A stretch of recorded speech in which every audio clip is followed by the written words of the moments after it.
ഒരു കൊല്ലം പോയ പോക്കേ. ഇപ്പൊ ഒരു കൊല്ലം 12 മാസം തന്നെ അല്ലേ? ഇക്ക് ഫുള്ള് കിട്ടിയില്ല. അത്രക്ക് വേണോ? അല്ല ഞാൻ ഒരോളത്തിന് കഴിഞ്ഞ ന്യൂ ഇയറിന് ഇവിടെ എത്ര ആളായിരുന്നു. ഇപ്പൊ നമ്മൾ 2 ആളായി. എല്ലാരും രക്ഷപ്പെട്ടു.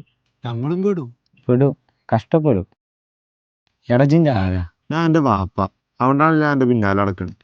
എടജിന്റെ ഫ്രണ്ട്. അപ്പൊ എനിക്ക് അറിയാം. എടാ ഏത് ന്യൂ ഇയറിനും ജിഞ്ചപ്പുണ്ട്. അൻ്റെ ഇപ്പം എന്ന് നടക്കൽ തുടങ്ങി അന്ന് തുടങ്ങിയ എൻ്റെ നാശം. എല്ലാവരും ഈ ഫ്രണ്ട് കാരണം രക്ഷപ്പെടാന്ന് കേട്ടു, പക്ഷെ കിട്ടിയതാ. ഇത് ഞാൻ തിരിച്ചു പറയാത്ത എൻ്റെ മാന്യത. 2025 എന്ത് നേടിയെന്ന് ആദ്യം ചോദിച്ചാൽ എന്ത് പറയും? പ്രാരാബ്ദം എന്ന് പറയും. സത്യം, വരവിനേക്കാളും കൂടുതൽ ചെലവാ. പോരാത്തീന്ന് ഒരു കൊട്ടക്കാട്ടോ. ആദ്യത്തേക്കാളും വരുമാനം ഉണ്ടോ, പക്ഷെ അതിൻ്റെ ഇരട്ടി ചെലവാ. സത്യം. അനക്കെങ്ങനെ സേവിങ്സ് ഒക്കെ ഉണ്ടോ? അക്കൗണ്ടിലൊരു 3 ഉറുപ്പ്യ ഉണ്ട്. 3 ലക്ഷോ? 3 ഉറുപ്പ്യ. അപ്പം രാവിലെ വെച്ചെഞ്ചി 1200 ഉറുപ്പ്യ ഉണ്ട്. ഇന്നൊരു 1000 ഉറുപ്പ്യ കടം തരും. എല്ലാ കൊല്ലം നമ്മളോട് ചോദിക്കാതെ കൂടുന്ന രണ്ട് കാര്യമുള്ളൂ. ഒന്ന് ടെൻഷൻ, ഒന്ന് പ്രായം. പ്രായം കൂടുന്തോറും ടെൻഷൻ കൂടും, പക്ഷെ ടെൻഷൻ കൂടിക്കഴിഞ്ഞാൽ പ്രായം ഡബിളാവും. എടാ ജി കാര്യം ശ്രദ്ധിച്ചോ, കുട്ടൂന് ഇക്കൊല്ലം താടി മീശയും വന്നില്ല. അവന് വേറെ വല്ലതാണോ?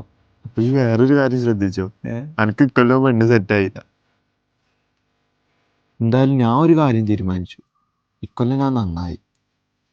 ഇതെന്താ പറയാത്തതെന്ന് എഴുതിക്കായിരുന്നു ഞാൻ.